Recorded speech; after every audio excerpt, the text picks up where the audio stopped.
बचपन से मुझे वाइल्ड लाइफ बहुत पसंद था, इसलिए आज मैं दिल्ली के जूलॉजिकल पार्क में हूँ और यहाँ पे इतना मज़ा आ रहा है मुझे। इतने सारे एनिमल्स, बर्ड्स, लोग यहाँ पे। ये समय मैं अपने आप के बचपन की यादों के साथ में रिफ्रेश कर रहा हूँ। It's so beautiful out here.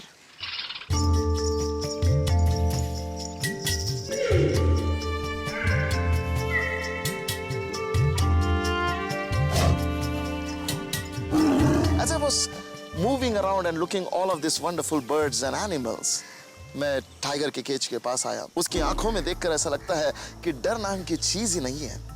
वास्तव में जब वो जंगल में दहाड़ मारता है तो जंगल के हर एक परिंदे, हर एक जानवर घबरा उठ जाते, कांप उठते हैं। एक ऐसा जानवर जो जहां जाता है, इट कैरीज इट्स प्रेजेंस, उसका एक प्रभाव पड़ता है। लेकिन उसे देखकर मुझे बुरा लगने लगा कि एक ऐसा जानवर आज एक केज में बंधा हुआ है और केवल चंद कदम ही उठा पाता है। उस केज ने उसके पैरामीटर्स को, उसकी आज़ादी को डिफाइन कर रखा है। यहाँ से वहाँ घूमता है, आगे पीछे होता रहता है। उसके अलावा जिंदगी में कोई और चीज़ बाकी नहीं रही है। दोस्तों, कितने सारे लोगों की जिंदगी आज ऐसी ही है। हम शायद शारीरिक रूप से किसी केज में नहीं पाते अपने आप को, but there is a spiritual cage. एक ऐसा पिंजरा है जो आंखों से दिखाई नहीं देता, पर हम में से हर एक को बांध कर रख देता है। Friends, one of the problem of being in cage is that you can see the world outside the cage. और ये पक्षी या जानवर जो केज में बंधे रहते हैं, ये बाहर की आज़ादी को देखते हैं, उन जानवरों को देखते हैं, उन पक्षियों को देखते हैं जो आज़ाद घूम रहे हैं। And how true it is about spiritual cage also. कितने सारे ऐसे लोग हैं जो उस इनविजिबल केज में बंधे रहते हैं, जो बाहर की दुनिया को देखते हैं, लोगों के जीवन में आनंद और खुशी को देखते हैं, उनके जीवन में वो सफलता को देखते हैं, उनके जीवन में वो उस आज़ादी को देखते हैं कि जो कुछ वो करना चाहे उससे वो करते हैं और प्रॉस्पर होते हैं। परंतु ये इंसान अपने जीवन में हमेशा असफल होता है। मानो एक इनविजिबल केज है जो उसे ये कहता है, बस तू यहीं तक आ सकता, इससे आगे तेरी उन्नति नहीं। जैसे ये बर्ड्स जो उड़कर केवल एक सीमा तक जा सकते हैं और वहीं पे जाके थम जाते क्योंकि उससे आगे वो नहीं जा सकते। सिमिलरली स्पिरिचुअल केज में फंसा हुआ इंसान एक दायरे में फंसा होता है और उससे आगे वो नहीं जा पाता।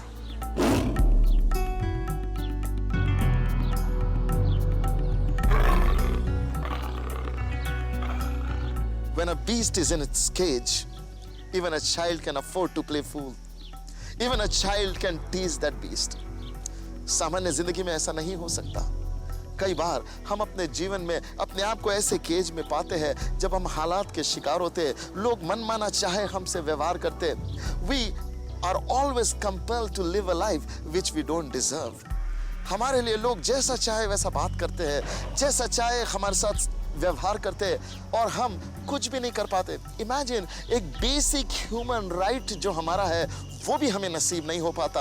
हम एक विक्टिम के जैसा जीते, एक गुलाम के जैसा जिंदगी जीते हैं जिसके पास अपनी कोई डिजायर नहीं, अपनी कोई लालसा नहीं। आज न जाने कितने लोग एडिक्शन के केज में, कितने लोग फाइनेंशियल क्राइसिस के केज में, कितने लोग बीमारी के केज में, कितने लोग एक ऐसे केज में हैं जो श्रापों से भरा हुआ है। Anything they do, nothing prospers. और वो बिल्कुल अपने आप को लिमिटेड महसूस करते। आंसुओं के अलावा जिंदगी ने उन्हें कुछ और नहीं दिया है। केवल पास्ट की मेमोरीज की खुशियों में आज भी जी रहे और ये उम्मीद करते काश कि मैं फ्री हो पाता।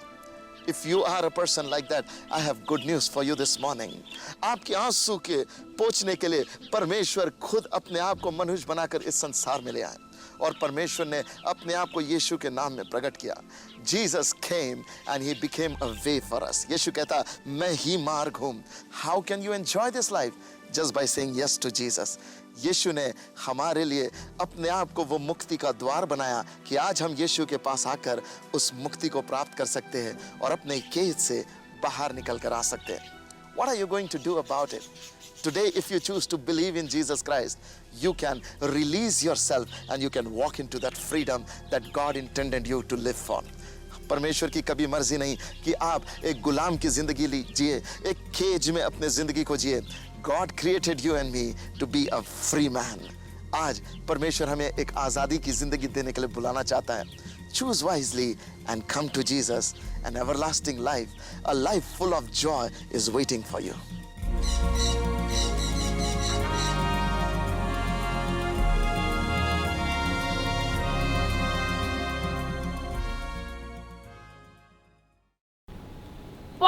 what a joy it is to reach your homes with the message of this everlasting love of God. Thank you for joining our online service. I believe your life will never be the same again as you hear today's message by Pastor Joshua David on the will deed. I believe your miracle is just a revelation away. But before that, let me request you to subscribe our YouTube channel. If you haven't subscribed our YouTube channel, please do so. Also encourage your friends and relatives to subscribe our YouTube channel. Share our link and messages with them and bless them as well.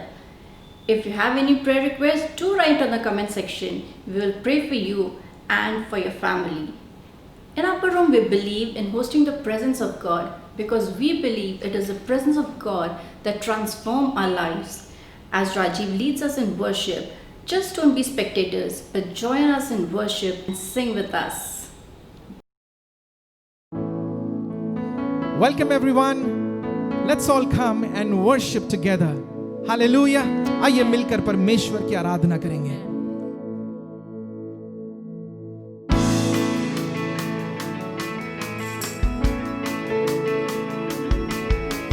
Whoa, whoa, whoa, whoa, whoa, whoa, whoa, whoa, whoa.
Prema te hai paia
मुझको अजीज मिल गया, सब कुछ हो गया है नया,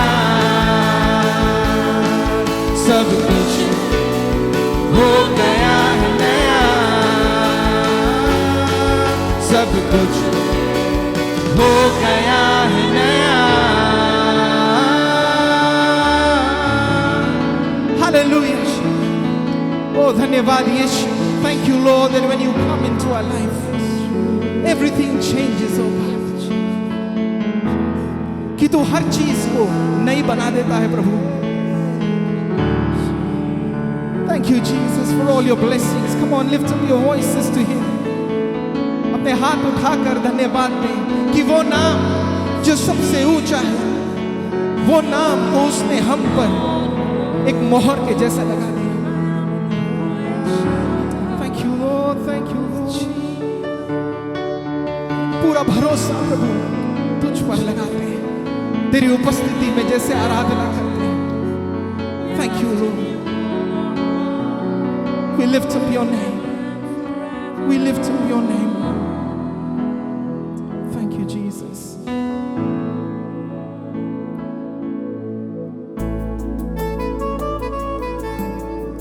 We worship you, O Lord.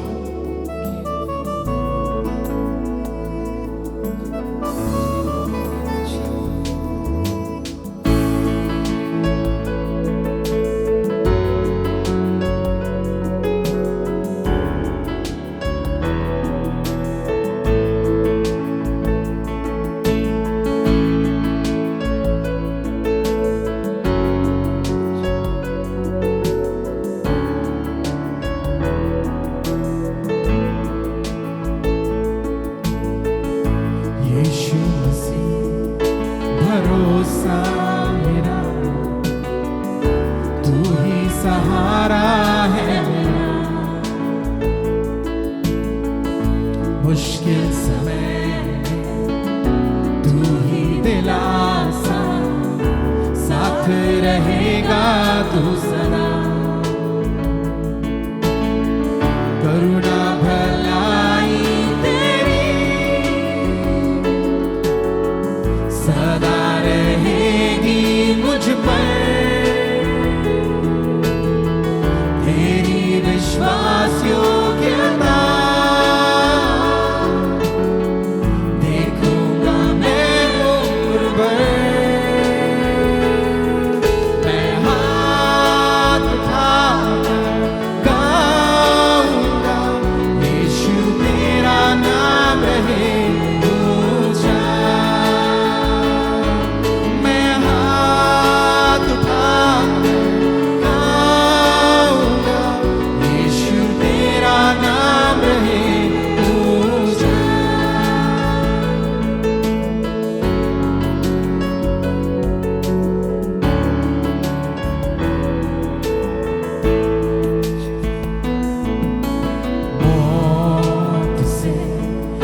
बचाया तूने, जीवन नया है दे दिया, नाम लेकर पुकारा मुझे, महिमा से मुझको भर दिया, मौत से है बचाया, मौत से है बचाया तूने, जीवन नया है दे दिया, नाम लेकर पुकारा मुझे, महिमा से मुझको भर दिया, करुणा भलाई तेरी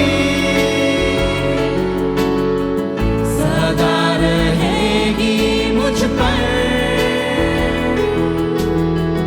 तेरी विश्वास योग्यता देखूंगा मैं उम्र भर, मैं हाथ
तेरा नाम सबसे ऊंचा यीशु। We lift up your name. We lift up your name. Thank you, Lord.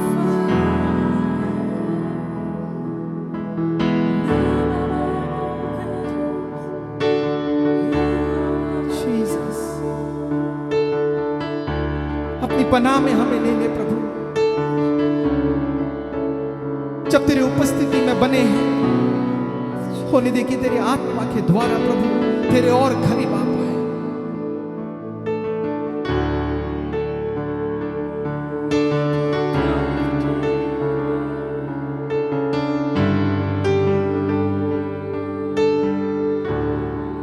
Thank you, Jesus.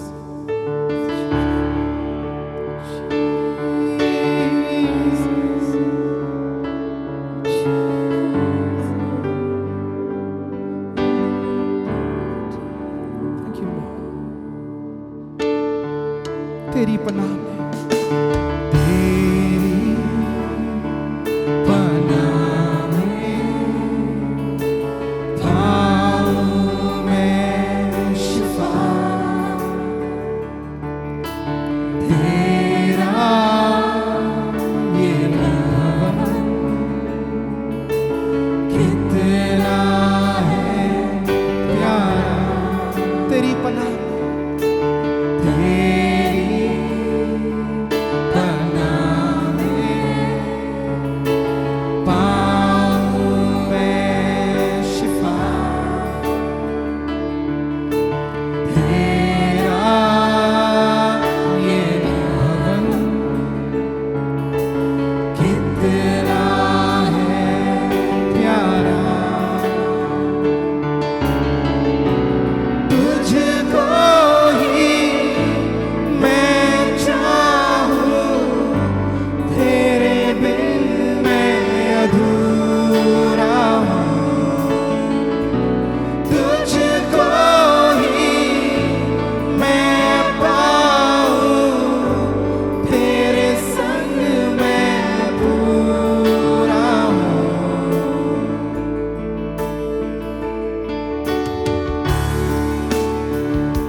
तेरे शरण में, तेरी शरण में कुछ भी ना कमी। तुझको ही चाहूं मेरी जिंदगी। तेरी शरण में,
तेरी उपस्थिति में पाया जाऊं,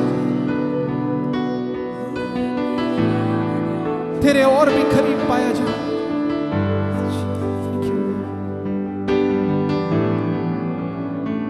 Because in you I find myself complete, Lord. तुझ में ही केवल पूरा होता हूं प्रभु।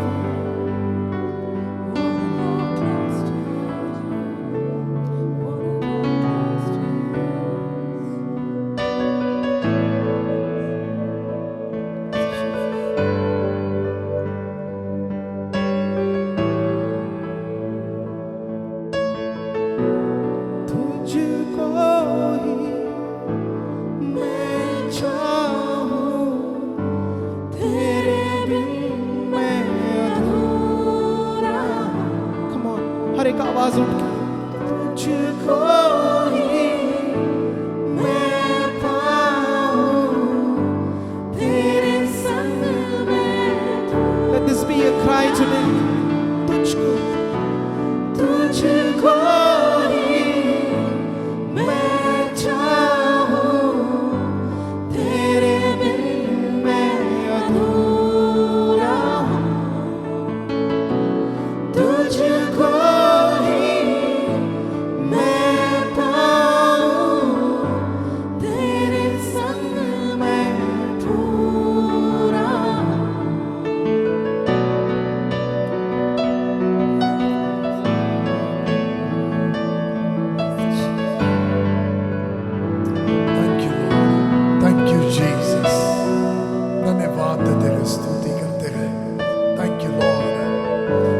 आपको पता, दाऊद के पास में आराधकों का झुंड हुआ करता था। उसमें से एक आराधना करने वाला, उसका नाम आसाफ था। बाइबल बताती है आसाफ एक प्रोफेटिक वर्शिपर था। उस आसाफ ने भजन 73 के 25 वर्स में जब उसका हार्ट परमेश्वर के लिए भर के निकल के आया, तब वो अपने प्रभु की ओर गीतों के माध्यम से प्रभु की ओर पुकार के कहता है, स्वर्ग में तेरे अलावा मेरा कौन है? कौन है मेरे पास तेरे अलावा? मेरा ध्यान स्वर्गदूतों पर नहीं है, मेरा ध्यान स्वर्ग की सोने की सड़कों पर या सिंहासन पर नहीं है। मगर आसाफ कहता है, प्रभु स्वर्ग कितना भी सुंदर होगा, मगर मेरा स्वर्ग में तेरे अलावा और कोई नहीं है। आज जब ये गीतों को आप गा रहे हो, अपने अंदर ये हंगर, ये दीवानगी प्रभु की ओर से सिलकने दो। प्रभु तेरे अलावा स्वर्ग में मेरा और कौन है? वो वही नहीं रुकता है, मगर आगे जाके कहता, इस पृथ्वी पर तेरे संग रहते हुए मेरे पास और दूसरी कोई चाहत नहीं, मैं केवल तुझे चाहता हूं। मुझे सिर्फ तू चाहिए। एक लगन, एक दीवानगी परमेश्वर के प्रेम की उसके ऊपर छा गई। एक लगन, एक दीवानगी दाऊद के अंदर प्रभु के प्रेम की छा गई। आज की सुबह जब आप आराधना कर रहे हैं, आओ अपने प्रेम को प्रभु के सामने उंडेलो। प्रभु के सामने अपने हृदय को उंडेलो इन गीतों के शब्दों के साथ में। यदि गीत के शब्द नहीं आते, कोई बात नहीं, अपने हृदय को उसके सामने उंडेलो और उससे कहो, फादर आपके अलावा मेरा कोई नहीं। मैं विश्वास करता, यदि मैं आप में हूं तो मैं पूर्ण हूं। I am complete in you. आपको पता, यदि आप बीमार हैं तो यीशु मसीह की देह में आपके लिए चंगाई है। यदि आप तकलीफ और दुखों में हैं तो यीशु मसीह में आपके लिए शांति है। यदि आप आंसुओं में हैं, यीशु मसीह में आपके लिए खुशियां हैं। यदि आप कमी घटी में हैं, यीशु में आपके लिए भरपूरी है। यीशु मसीह के साथ के रिश्ते में कंप्लीशन है, पूर्णता है। We are complete in him. जिसे यीशु मिल गया, उसे किसी और चीज की जरूरत नहीं, क्योंकि यीशु में हम कंप्लीट है। आओ इन बातों को विश्वास रख के कि मैं मेरे यीशु में कंप्लीट हूँ। अपने दीवानगी के साथ इस आराधना में और हम आगे बढ़ते जाए। प्रभु से कहे, लॉर्ड तेरे अलावा और कौन है मेरा? इस धरती पर तेरे अलावा और क्या चाहत है मेरे अंदर? Lord I love you Jesus. मैं आपसे प्यार करता हूँ, मैं आपसे प्यार करता हूँ।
तुझको ही मैं चाहूं, तेरे बिन मैं अधूरा हूँ। तुझको ही मैं पाऊं, तेरे संग मैं पूरा हूँ। One last time. तुझको ही मैं चाहूं, तेरे बिन मैं अधूरा हूँ। तुझको ही मैं चाहूं, तेरे संग मैं अधूरा हूँ। तेरी पनाह में पाऊं मैं शिफा। तेरा ये भवन कितना है प्यारा। पनाह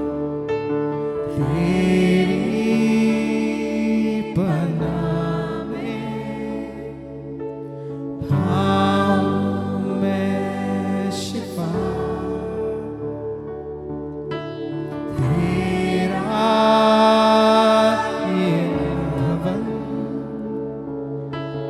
कितना है प्यारा।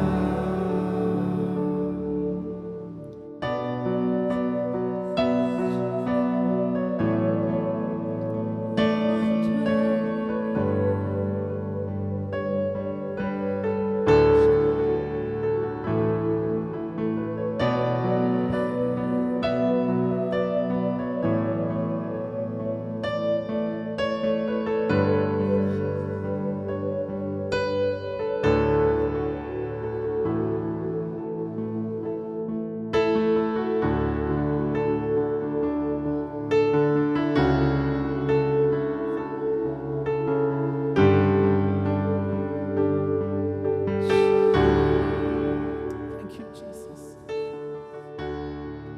Worship is a way we show our love for God. Jesus taught us to love Him and our neighbors. We at Upper Room India believe in following these principles.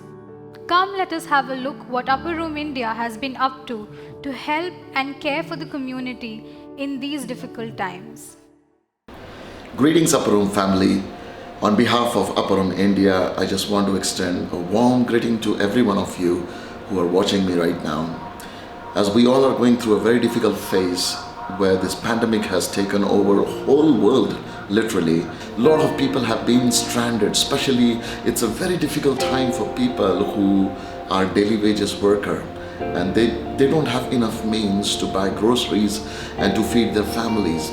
Even as government have been helping so many people, we thought as a church it is our responsibility to take care of our local people. So as Upper Room India, we gathered resources from our local people. Everybody contributed whatever they could. And thank God that we were able to go into our neighborhood and provide at least for 10 days meal for everyone.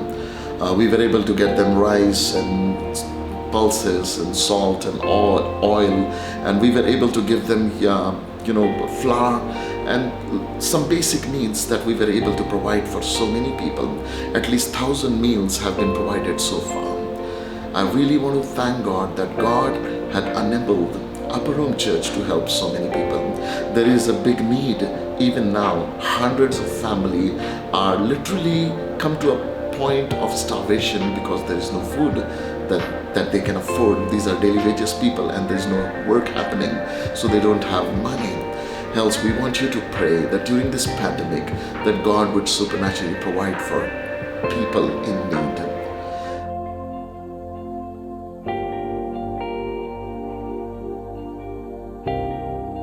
अभी अभी आपने देखा कि कैसे अपर room church ने ज़रूरतमंद लोगों की मदद की। अगर आप भी हमारे साथ मिलके उन लोगों की मदद करना चाहते हैं तो अपर रूम चर्च के अकाउंट डिटेल्स आपकी स्क्रीन पे है। आप आपके ऑफरिंग्स उसमें भेज सकते हैं। परमेश्वर का वचन कहता है, जो कंगाल पर अनुग्रह करता है वह यहोवा को उधार देता है और वह अपने इस काम का प्रतिफल पाएगा। May God bless you as you care for others. Hello everyone. I am blessed and honored to introduce you to Upper Room Word of God for Kids. As the scripture says in Proverbs 22:6, that train up your child in the way he should go, that even when he is old, he shall not depart from it. So here as Upper Room, we would like to invest the word of truth in the life of your children, to build them and nurture them in the foundation of Christ's lifestyle. It is for you, dear parents, an opportunity to enroll your kids with us. I, Tanvi, along with Catherine and Asmita, will be taking the classes. Age criteria at present is from 8 years to 14 years. Our classes will be held on Wednesday and Thursday from 6 p.m. to 6:45 p.m. at Upper Room Zoom platform. Now it's your time to decide to grab this opportunity. Just click on the link provided. Your small step could build a glorious future of your child's life.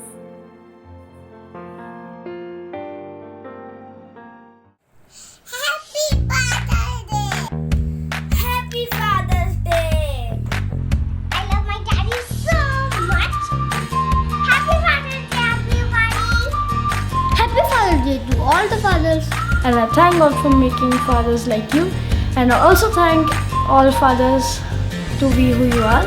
I want to thank all the fathers for trying their best to give the best to their kids. Happy Father's Day to all the fathers, and I thank God to give us such fathers who can flow in character of God and help us to represent Jesus from our lives.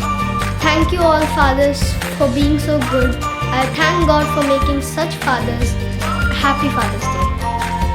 And I thank my father because he always had my back. I love you for who you are. Thank God for all the fathers. Happy Father's Day, Papa. Happy Father's Day! God bless you! We love you all! आप सबको आज fathers day मुबारकबाद देना चाहते हैं. Today is Father's Day and everybody is celebrating Father's Day. So wish you all a very happy Father's Day. आज जब सब लोग अपने पिता को सराहते हैं, आज हम हमारे स्वर्गीय पिता के लिए इस गीत को गाएंगे और कहेंगे कि प्रभु तू मेरा पिता है, मैं तेरा बेटा हूं और ये जो रिश्ता है हमारे लिए काफी है. तो आइए इस गीत को गाएं, अपने आप को पिता के हवाले करते हुए. Thank you Jesus.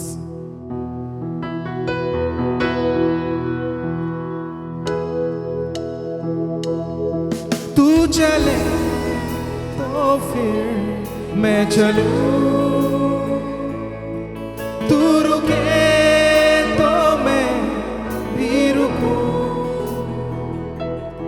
तू कहे वही मैं सुनूं,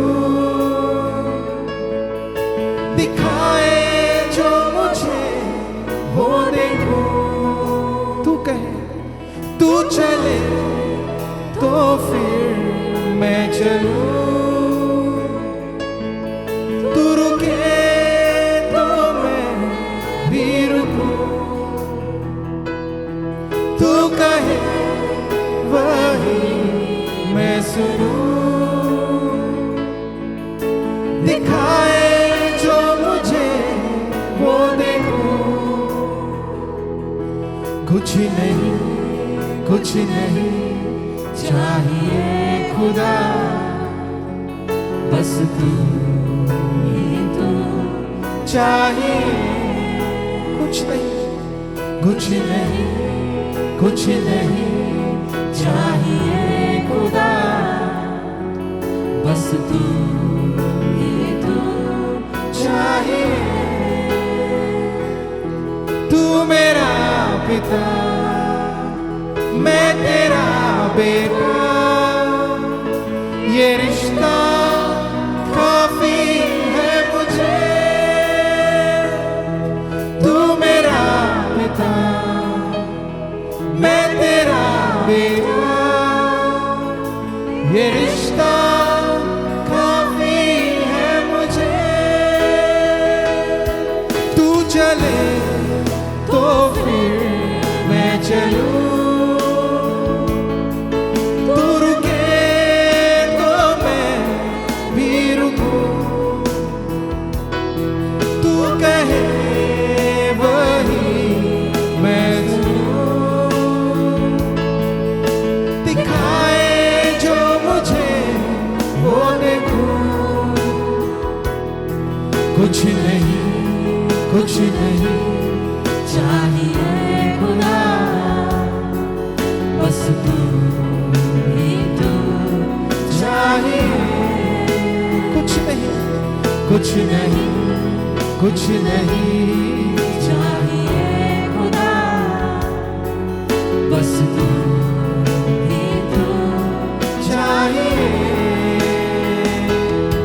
तू मेरा पिता, मैं तेरा बेटा, ये रिश्ता काफी है मुझे। तू मेरा पिता, मैं तेरा बेटा, ये रिश्ता काफी है मुझे। Sing it again. तू मेरा पिता,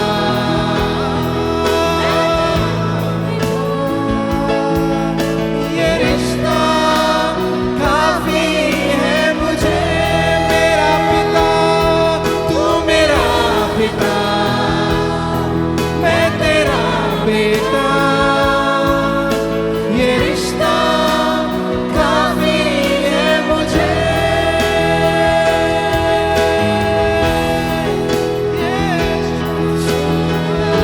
पिता,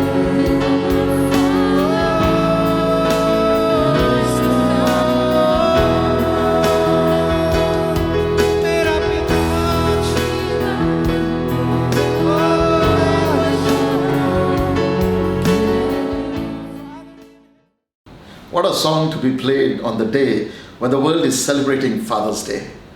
निश्चय परमेश्वर ने जो भलाई आपके और मेरे जीवन के साथ की है कि आपको और मुझे अपना बेटा बना दिया, इससे बड़ा और कोई प्रिविलेज नहीं जब आप और मैं जीवित परमेश्वर को पिता करके कह सकते हैं। Thank you Rajiv for this wonderful worship that you led today. मेरा ये मानना है कि आप में से हर एक ने इस वर्शिप, इस आराधना के द्वारा आशीष को पाया है। आइए इस समय प्रार्थना करते और परमेश्वर के वचन में चलेंगे। हे पिता परमेश्वर, इस समय हम धन्यवाद के साथ आपकी उपस्थिति में आते हैं। धन्यवाद देते प्रभु कि आपने हमें अपना बेटा बना लिया। I thank you for your presence O Lord. I thank you, God. It is your desire, it is your will that you would bless your children today. प्रभु आज आपकी इच्छा है कि हर एक व्यक्ति के आंसू पोंछे जाए, हर एक व्यक्ति को आप अपने सीने से लगाने पाए। प्रभु मेरी प्रार्थना है आज जब लोग वचन सुनते हैं, ये वचन उनके जीवन के लिए लाभदायक बना दे। पवित्र आत्मा अपने सामर्थ के द्वारा आज ऐसा कर हर एक बंधन टूटने पाए परमेश्वर, और हर कोई परमेश्वर जो आपके वचन को आज सुन रहा है उसका जीवन पहले जैसा कभी न रहने पाए। I thank you today by faith in the name of Jesus Christ. I receive the ministry of the word of God, Lord. By faith in the name of Jesus Christ, I receive, oh God, the anointing to preach the word today. And by faith, I renounce every hindrance. हर एक रुकावट को यीशु के नाम से मैं दूर करता हूँ प्रभु, और ये डिक्लेयर करता हूँ अब से पवित्र आत्मा तेरी सामर्थ लोगों के मनों में कार्य करने पाए। लोग यदि बीमार है वे चंगे कर दिए जाए, यदि श्रापों में है छुड़ा दिए जाए, यदि बंधन में है आजाद कर दिए जाए, और ये समय एक छुटकारे का समय हम में से हर एक के लिए बन जाए। So father, release your presence in every homes right now when we are watching this. Yeshu के नाम से मांगते हैं, आमेन, आमेन। प्यारो, the beauty of the word of God is, परमेश्वर का वचन हर परिस्थिति में हम तक पहुंच सकता है। Do you know one thing? यिर्मयाह के बारे में बाइबल ये कहती है, यिर्मयाह इसके 33 अध्याय में पहले वचन से यदि तीसरे वचन तक आप पढ़ेंगे तो ऐसा लिखा है, यिर्मयाह जब बंदी गृह में था, when Jeremiah was in the prison, और पहरेदारों ने उसको घेर रखा था, ऐसे समय में word of God reached him। परमेश्वर का वचन यिर्मयाह के पास आया। मैं आपसे कहना चाहता हूँ, जीवन में कैसा भी दुख क्यों ना हो, जीवन में कैसा भी संकट क्यों ना हो सकता है आप फिजिकली मुझसे दूर हो, लेकिन अब जब आप वचन को सुन रहे हो, मैं आपसे कहना चाहता हूँ, it is not about Joshua David, it is the word that I am preaching. बहुत सारे लोग सोचते हैं, पास्टर काश कि आप हमारे घर आ पाते, पास्टर काश कि हम चर्च बिल्डिंग में एक साथ मिल पाते। मैं आपसे कहना चाहता हूँ, it is not the church building, it is not even the pastor coming closer to you, लेकिन जो वचन मैं आपको प्रचार कर रहा, यदि इस वचन को आप पकड़ लोगे, यदि इस वचन पर आप विश्वास करोगे, यह वचन आपके जीवन को बदल कर रख देगा। आज पवित्र आत्मा ने जो वचन मेरे दिल में दिया वो मिलता है इब्रानी की किताब, इसका 9वां अध्याय, इसके 16 वचन और 17 वचन में। पौलुस इब्रानी की किताब में खासकर बता रहा है सुप्रीमेसी ऑफ जीसस क्राइस्ट, और वो व्यवस्था के ऊपर प्रभु यीशु मसीह के सुप्रीमेसी को बताता है। वो हर बलिदानों के ऊपर यीशु मसीह के सुप्रीमेसी को बताता है। वो हर हाई प्रीस्ट जो लेविटिकल क्लैन से आते थे, उनके ऊपर यीशु मसीह के हाई प्रीस्ट जो मलकीसेदेक के ऑर्डर पर आता है, उसके सुप्रीमेसी को बताता है। ये बताता है पुराने तंबू, मिलाप वाले तंबू, मूसा के बनाए हुए तंबू, सुलेमान का टेंपल, उन सब से बढ़कर प्रभु यीशु मसीह है। So Paul, I believe it is Paul who wrote book of Hebrew. हालांकि उसके बारे में डिबेट है कि कौन ने वो बुक लिखा है, पर मेरा यह मानना है कि वो पौलुस ने ही लिखा है, क्योंकि उसके लिखने की स्टाइल बिल्कुल सेम है। लेकिन मैं आपको एक बात बताना चाहता हूँ, किसी ने भी क्यों ना लिखा हो, लेकिन पवित्र आत्मा के द्वारा यह वचन इंस्पायर किया गया है। और इस बुक में प्रभु यीशु मसीह बछड़ों और बैलों के बलिदान से बड़ा है। प्रभु यीशु मसीह एक परफेक्ट सैक्रिफाइस है। इस बुक में प्रभु यीशु मसीह के सुप्रीमेसी को दिखाया गया है। इतना ही नहीं, इब्रानी की पत्री ये भी बताती है हमारा छुटकारा इटर्नल है, इटर्नल लहू के द्वारा हुआ है, उस निष्पाप मेमने के लहू के द्वारा हुआ है। वो हमें बताता है कि स्वर्गीय टैबरनेकल अर्थात प्रभु यीशु मसीह जो स्वर्ग से उतर आया, वो कैसे हमारे जीवन के हर एक श्रापों से हमको छुड़ाता है।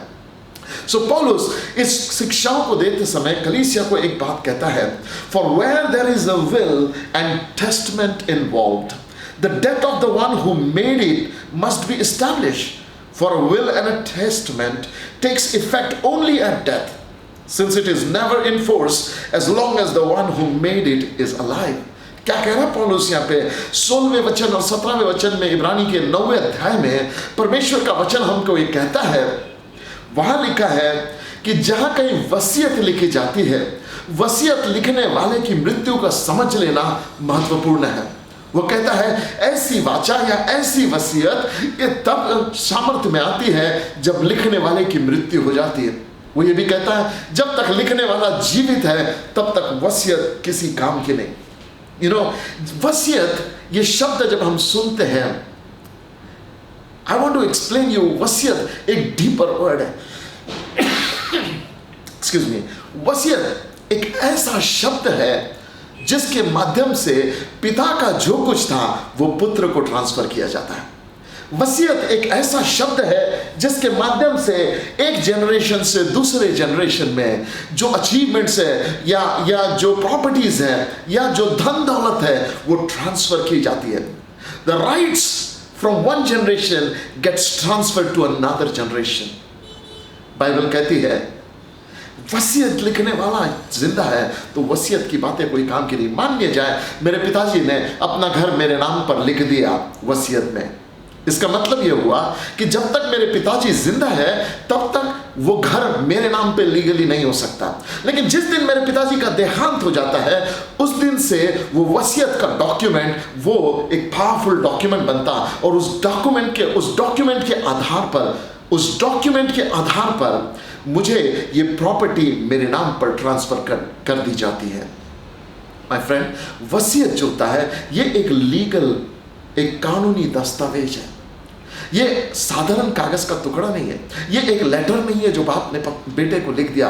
वसीयत एक कानूनी कार्रवाई के द्वारा एक कानूनी दस्तावेज है, एक कानूनी एक क्या कहते हैं उसको, एक कानूनी डॉक्यूमेंट है जिसमें एक वकील होता है, और वो वकील विल लिखने वाले की इच्छा के अनुसार उसे लिखता है।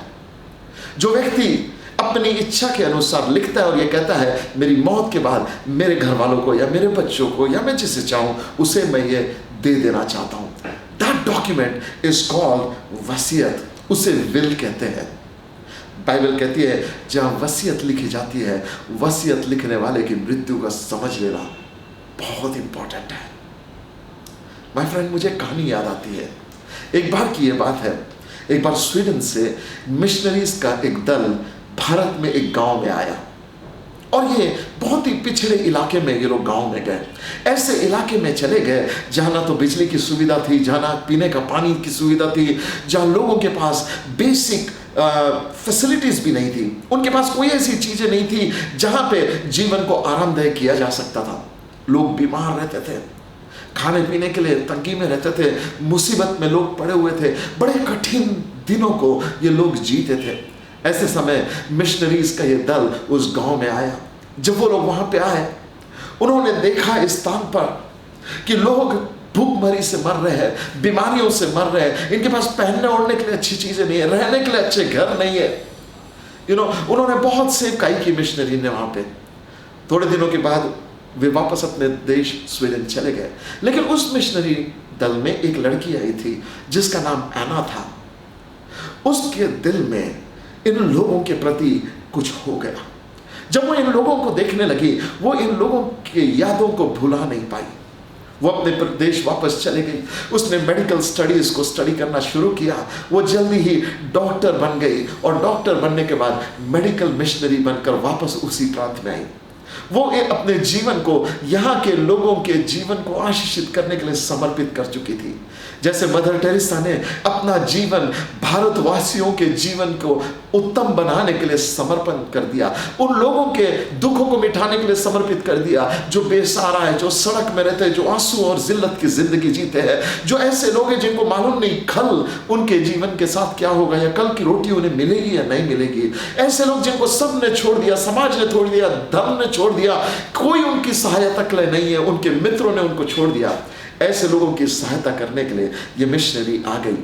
ये उस गांव में जब आई, इसने धीरे धीरे वहां काम करना शुरू किया। धीरे धीरे उसने हॉस्पिटल्स बनाए, उसने स्कूल्स बनाए, वहां लोगों के लिए चैरिटी फर्म्स बनाए।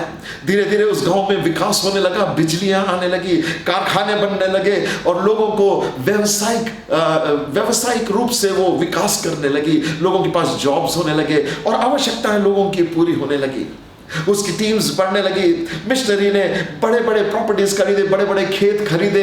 उसने एक बड़ा सा चर्च भी बनाया, बहुत सारे लोग आराधना के लिए भी आने लगे, और बड़ा अच्छा एक माहौल उस जगह पे हो गया। उस गांव के दुख भरी परिस्थिति आनंद और खुशियों से भर गई। उनके आंसू और जिल्लत के दिन खत्म हो गए, और आनंद और खुशियों के दिन शुरू हो चुके थे। एक दिन ये मिशनरी का काम देखने के लिए मिशनरी अपने गाड़ी में दूर यात्रा करने गई। इसका काम इतना बढ़ गया था मिशनरी आना का कि आसपास के 40 गांव में उसके कार्य क्षेत्र हो गए थे। वहाँ development centre, community development centres बन चुके थे, वहाँ हॉस्पिटल्स बन चुके थे, वहाँ स्कूल्स बन चुके थे, और बहुत से स्टाफ इस मिशनरी के अंतर्गत काम करते थे। It was such a beautiful time जहाँ पे सब कुछ उनके जीवन में बदल रहा था। एक रात की बात है, जब ये मिशनरी शाम को लेट वो अपने भ्रमण को कर वापस आ रही थी अपने घर की ओर, तो आते आते एक रास्ते में उसने एक झोपड़ी को जलता हुआ देखा।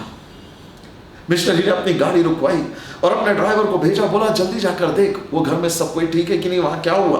वो जैसे ही वहां पे गया तो उसने क्या देखा, एक महिला रोती हुई किनारे पर बैठी हुई है और उसकी झोपड़ी जल रही थी, पूरी आग से जल रही थी, सब कुछ जल रहा था।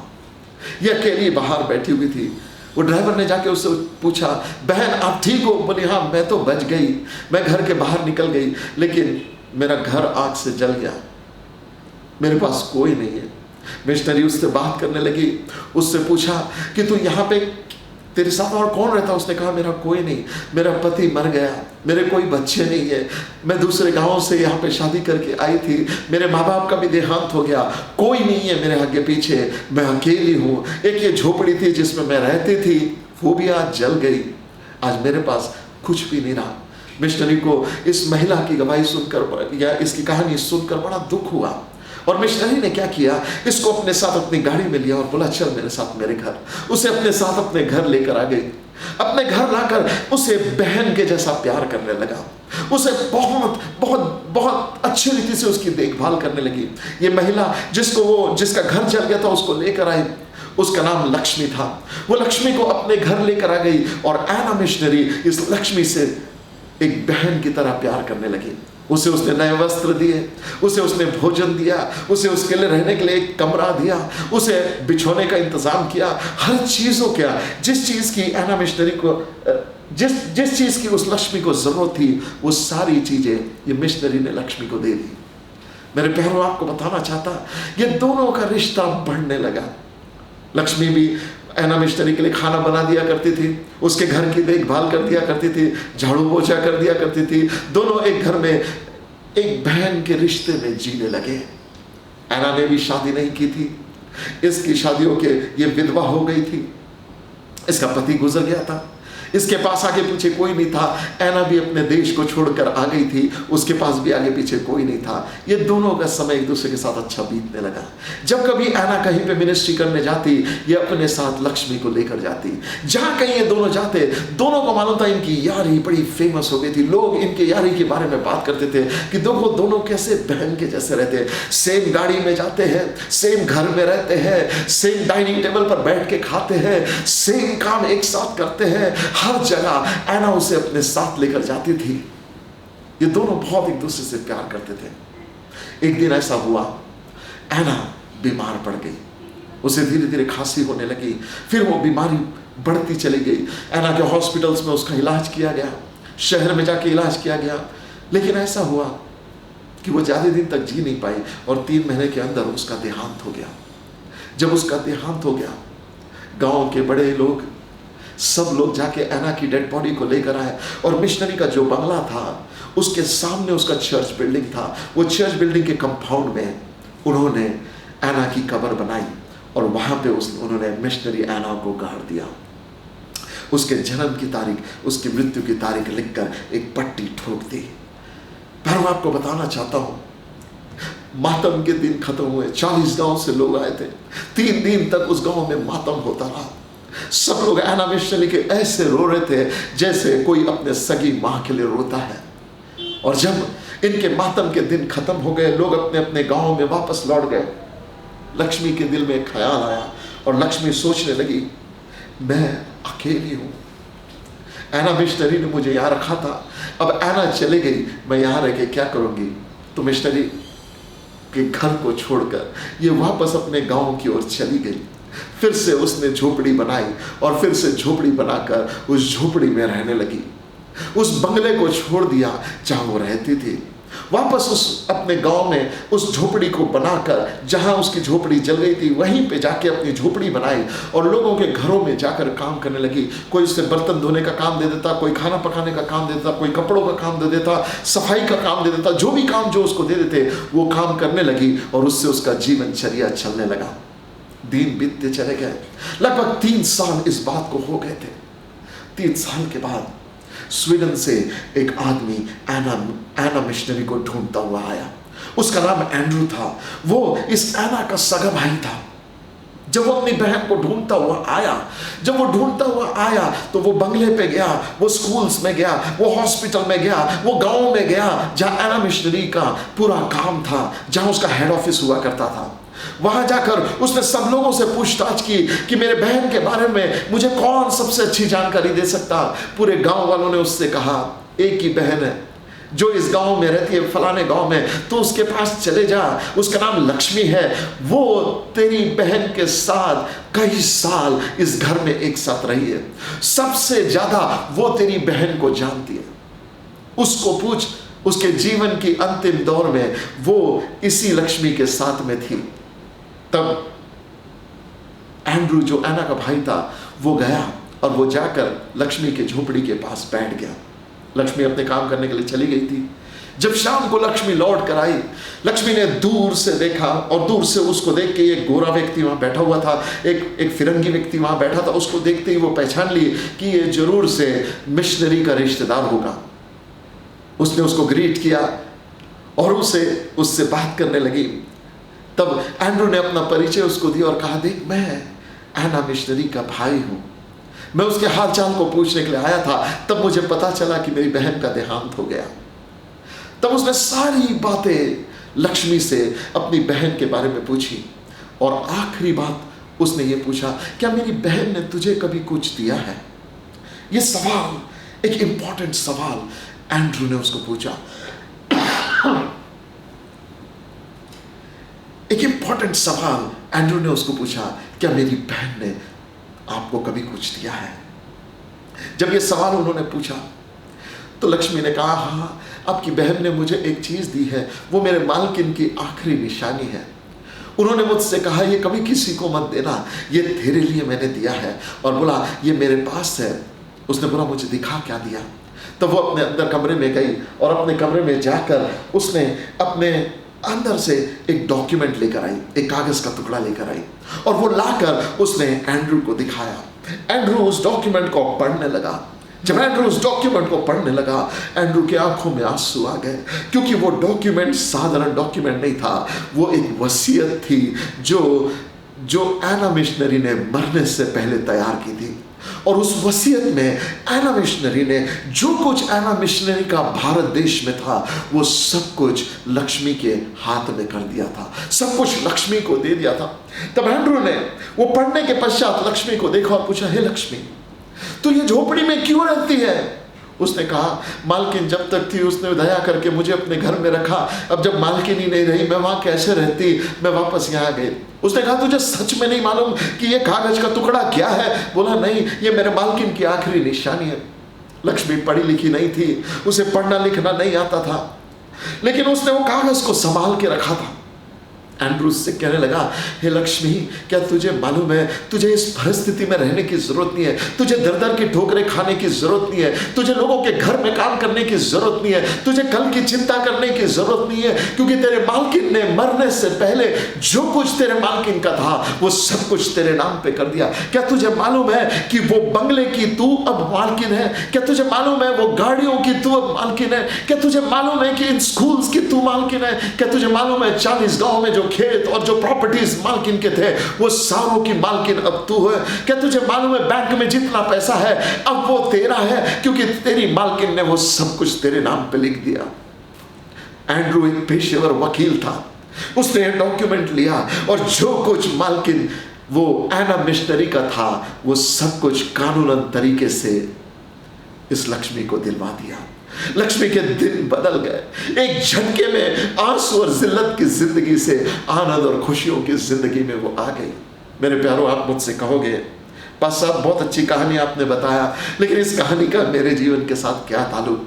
मेरे प्यारों, आज मैं आपसे कहना चाहता हूं, जैसे एंड्रू शाम आया और लक्ष्मी के हाथ में वो डॉक्यूमेंट देकर उससे कहा, बेटा ये साधारण डॉक्यूमेंट नहीं है, ये तेरे जीवन में तेरे जीवन के दिशा को बदलने का काम कर सकता है। ये वो डॉक्यूमेंट है जिसके द्वारा एक कानूनन तरीके से तू मालकिन का सब कुछ प्राप्त कर सकती है, क्योंकि वो सब कुछ तेरे नाम पे लिख दिया गया। मेरे प्यारों, बिल्कुल उसी रीति से मैं आपसे कहना चाहता हूँ, एक वसीयत मैंने भी पाया है उस वसीयत पे मैंने आपके नाम को देखा है।